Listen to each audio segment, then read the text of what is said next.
It is the time of the color of joy and celebration, the season of Easter.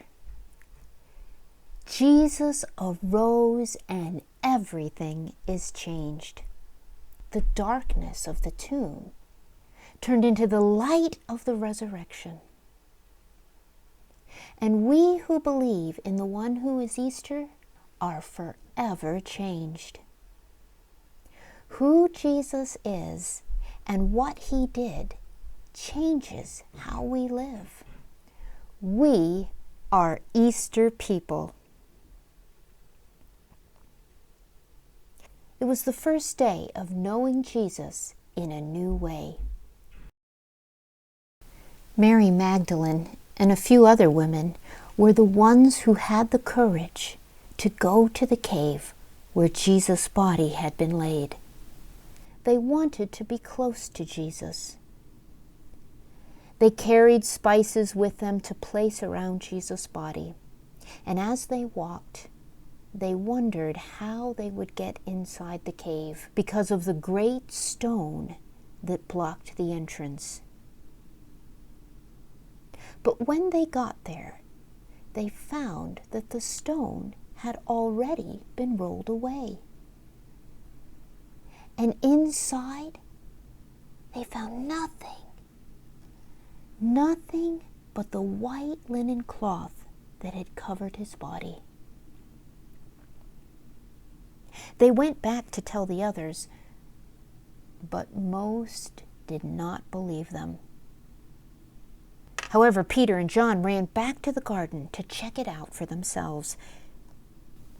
When they got there, they could feel Jesus' presence in the absence. But Jesus was gone, truly gone. So they raced back to tell the others. But Mary stood outside, weeping. "Woman, why are you weeping?"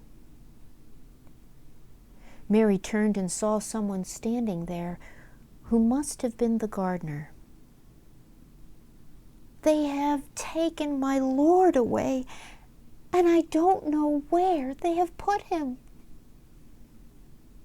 Mary. This time the person said her name, and she knew it was he. Mary must have stepped forward because Jesus said, "No, you cannot hold me. I have risen but not yet ascended. But go and tell the others that I am going to the one who is my Father and my God, and who is your Father and your God." And then he was gone. Mary rushed back to tell the others, "I have seen the Lord." That day, Mary discovered she couldn't touch Jesus like she could before.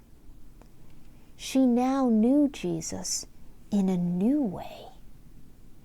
She knew him in his absence.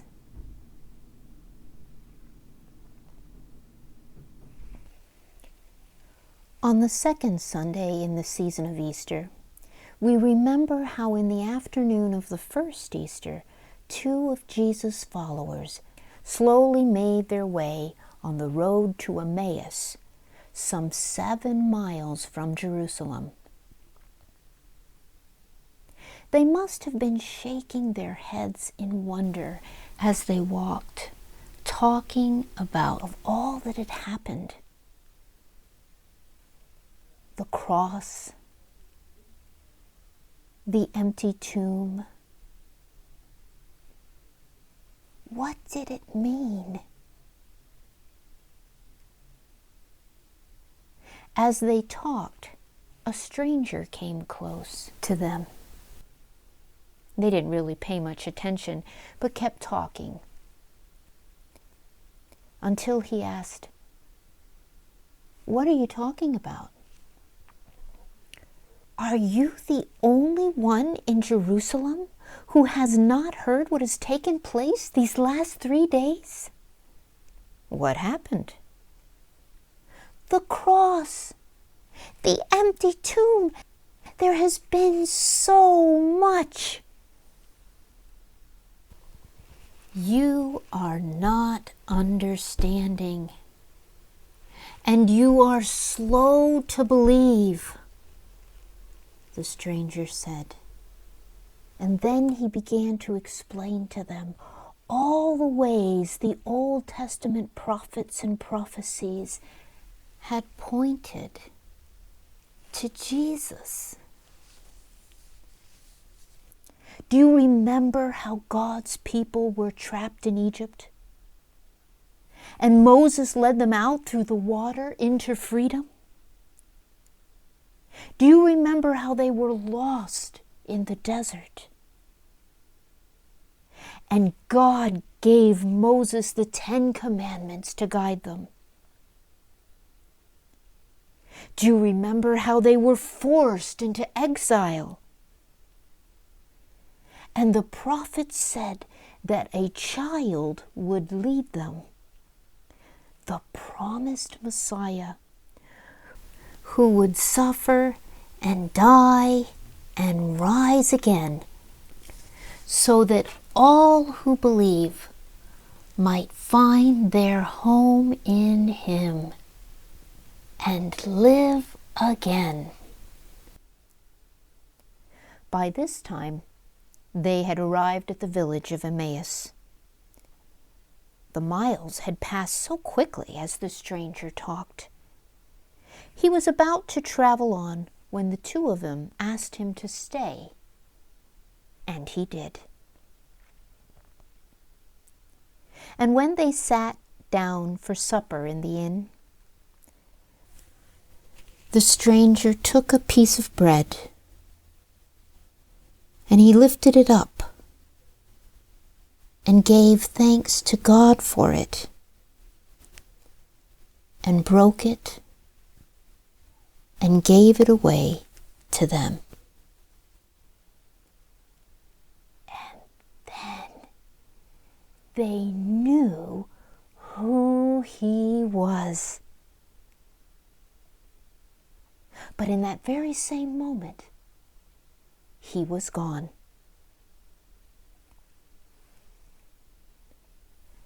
So that's why their hearts had been burning like fire within them as he talked to them on the road.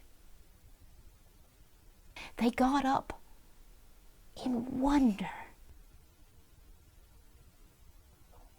and hurried all the way back to Jerusalem to tell the rest that Jesus had been made known to them in the breaking of the bread.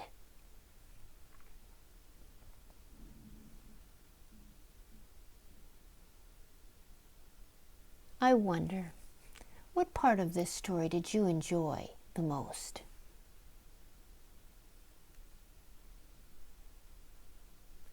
I wonder, after sitting with this story, what are you wondering about?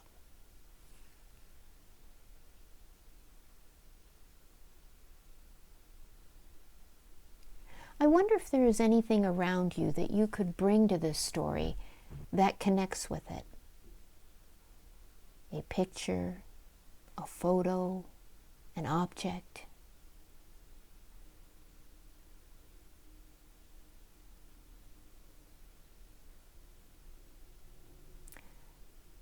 And finally, I wonder what part of this story is most important.